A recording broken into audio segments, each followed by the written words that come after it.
પ્રતીક ગાંધીની ફૂલે ફિલ્મને નોટિસો મળતા રિલીઝ ડેટમાં ફેરફાર.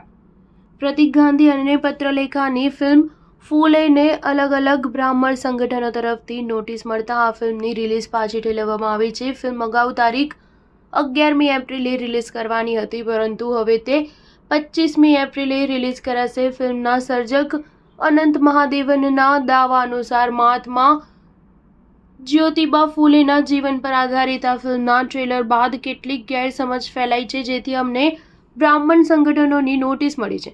આથી તેમની ગેરસમજ ટાળવા માટે અમે રિલીઝમાં થોડો સમય લઈ રહ્યા છે.